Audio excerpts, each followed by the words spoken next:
Bruh, it's been a minute since I've made clothes.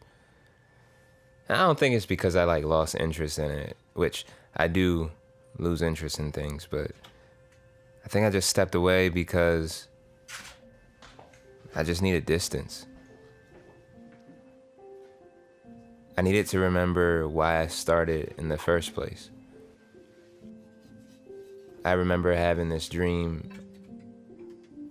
I was in a warehouse and it was all white.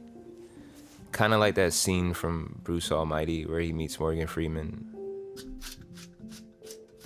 And I looked down in my hands and I had this burgundy, kind of like ox blood V-neck sweater. And I didn't really know what to do with that dream. I found it interesting that I was holding this V-neck, but it wasn't until later where I realized and kind of put the pieces together of what I wanted to do. I had quit my job and I wanted to go full time with my entrepreneurial endeavors, and it was at a point where I wasn't making a lot of money. And I remember having a conversation with a friend of mine, and I just remember her saying, "Are you telling your circumstances who God is, or are you allowing your circumstance to tell you who God is?" And it kind of stuck with me. A couple days later, I just put two and two together, and I was like, oh, that's what it's gonna be called, circumstance. Something that not everybody knows about me is I really, really like Steve Jobs. I always feel like a geek when I say it, but it's true. Not only were the products amazing, but the packaging was top tier. I remember getting my first MacBook, and it felt like Christmas in July.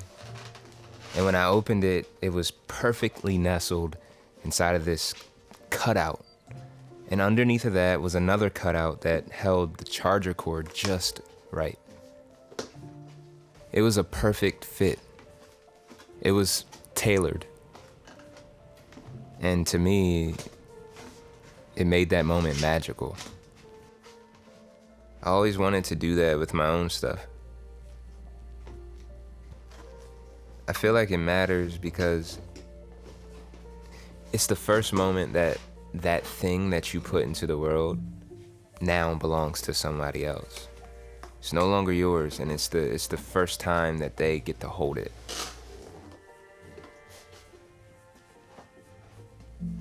My clothes leave my hands, but their story continues with you, with the people who wear them, the people who open the box.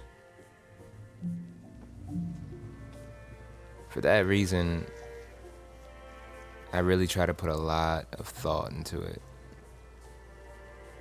A lot of thought into what I'm making, and a lot of soul into what I do. For me, I like things that feel lived in.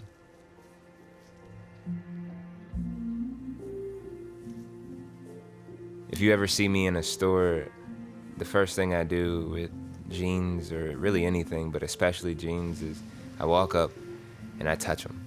I touch the material. I have to feel the fabric. There's two types of jeans in my book. One is where, you go in the store and they're fresh. They're really hard denim. They feel like they could stand up by themselves. If you were to just put them on the floor, unravel them, unfold them, whatever, and put them on the floor, they would stand up next to you. I hate those jeans. And then the other jeans are the ones that if you were to do that, they would completely drop. They have this soft feel, almost like they've been lived in.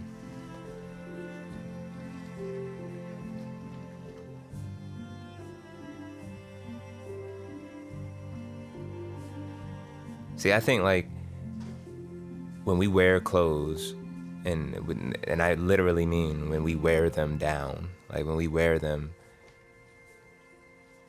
it's like memories are embedded in the fabrics. And I like that feeling. I'm trying to move past like the brand new phase, you know what I mean? To the part where things feel like they're mine.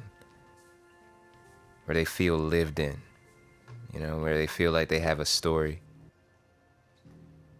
That's what excites me about clothes.